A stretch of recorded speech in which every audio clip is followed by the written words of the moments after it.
2016 সালের পুরো প্যানেল বাতিল করে দিয়েছিল হাইকোর্টের ডিভিশন বেঞ্চ। চাকরি যায় 25,752 জন শিক্ষক ও শিক্ষাকর্মীর। সেই রায়ই বহাল রইল সুপ্রিম কোর্টে। এক ধাক্কায় চাকরি গেল 25,752 জন শিক্ষক ও শিক্ষাকর্মীর। গোটা ঘটনায় এসএসসির ওপর ব্যর্থতার দায় চাপালেন এসএসসির প্রাক্তন চেয়ারম্যান। এসএসসি ঠিক তার কাজকর্মটা ঠিকমতো করতে পারলেন না।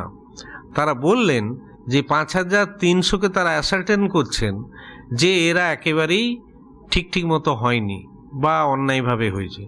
বাকিগুলোর ক্ষেত্রে তারা কিন্তু অ্যাসার্টেন করলেন না যে তা বাকিদের মধ্যে আরও কোনগুলো ঠিক সেগুলো সম্পর্কে তারা কোনো বক্তব্য রাখতে পারলেন না, অর্থাৎ আনসার্টেন রেখে গেলেন। আর আমি আশা করব যে অভিজ্ঞতা এসএসসির হলো, যেভাবে পশ্চিমবাংলার হাজার হাজার লক্ষ লক্ষ ছেলে মেয়ে হ্যারাসমেন্ট হলেন, এসএসসিতেও তো যারা থাকেন তারাও তো মানুষ, তাদের যদি মানবিকতাবোধ সামান্যতম থাকে, আমি আশা করব পরবর্তীকালে যে সমস্ত তাতে এই সামনের 3 মাসের মধ্যে যে রিক্রুটমেন্টগুলো হবে সেই রিক্রুটমেন্টেও তারা ঠিক মতো করবেন এবং নিজেদের পাপের প্রায়শ্চিত্তটা করবেন এবং সরকারকে এই কালিমা লেপা থেকে বাঁচাবার চেষ্টা করবেন। অন্তত পুরো প্রক্রিয়া অবৈধ ছিল, আইনের দিক দিয়ে ভাবলে ঠিক বিচার হয়েছে, মত শিক্ষাবিদ পবিত্র সরকারের।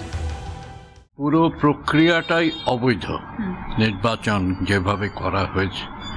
কাজে যে প্রতিষ্ঠান নির্বাচনের ব্যবস্থা করেছিল তাদের দায়, তাদের পেছনে যদি সরকার থেকে থাকে তার দায়। এটা দুর্ভাগ্যজনক যে এতজন লোকের চাকরি এক কথায় চলে গেল, যোগ্যদের চাকরি গেল, এটা আরও দুর্ভাগ্যজনক। অযোগ্যদের চাকরি গেল তাও দুর্ভাগ্যজনক, কারণে যে পরিবার তাদের ওপর নির্ভর করছিল।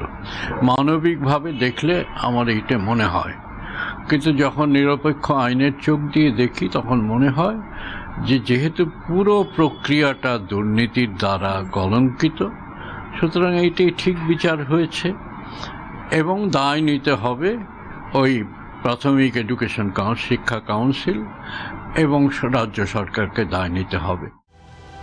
রাজ্য সরকার প্রথম থেকে দায়িত্ব নিয়ে সঠিকভাবে দেখলে আজ এই অবধি গড়াতো না। যোগ্যদের জন্য খারাপ লাগছে, মত প্রধান শিক্ষক সংগঠনের সাধারণ সম্পাদক চন্দন মাইতির। 5-6 বছর ধরে একসঙ্গে থেকেছি, কাজ করেছি, তারা আজকে পাশে থাকবে না, এটা ভাবতে যেন কেমন একটা গায়ে কাঁটা দিয়ে উঠছে। আরো তার চেয়ে বেশি ক্ষতি হবে যে 26,000 চলে গেলে স্কুলগুলোর কি অবস্থা হবে এবং অতি দ্রুত কি স্কুলে নিয়োগ হবে?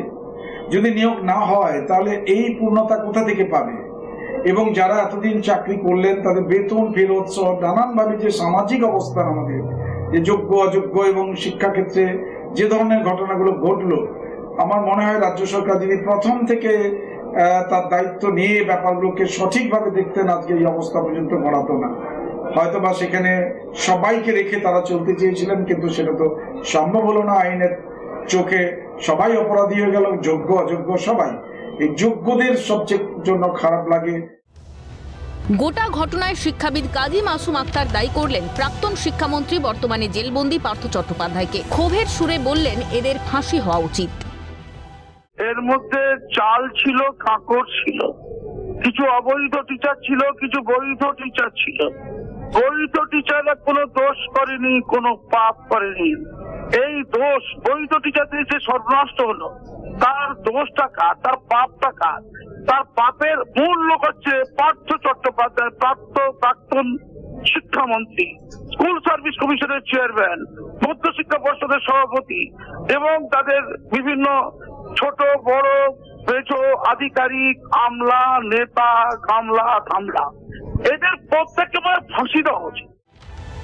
বঙ্গীয় শিক্ষক ও শিক্ষাকর্মী সমিতির স্বপন মণ্ডল জানালেন, এভাবে পুরো প্যানেল বাতিল করে দেওয়া ঠিক মনে করি না।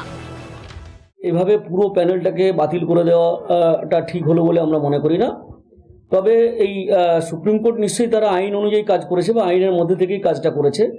তবে এর পেছনে সবচেয়ে বড় ভূমিকা যেটা আছে সেটা হচ্ছে যে এই রাজ্য সরকারের, পশ্চিমবঙ্গ রাজ্য সরকারের এবং তৃণমূল দল যারা এই রাজ্য সরকারটা পরিচালনা করছে, তার সাথে সাথে মধ্যশিক্ষা পর্ষদ এবং স্কুল সার্ভিস কমিশন, তাদেরও ভূমিকাকে অস্বীকার করা যাবে না। শিক্ষা ও শিক্ষা অনুরাগী ঐক্যমঞ্চের কিঙ্কর অধিকারীর এ প্রসঙ্গে প্রশ্ন, সর্বোচ্চ তদন্তকারী সংস্থা রেখে কি লাভ? যে সর্বোচ্চ তদন্তকারী সংস্থা তাহলে রেখে কি লাভ?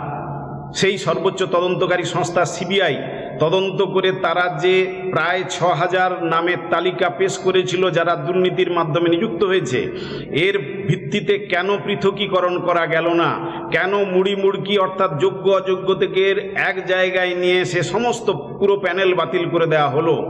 তাহলে সর্বোচ্চ তদন্তকারী সংস্থা রেখে কি লাভ?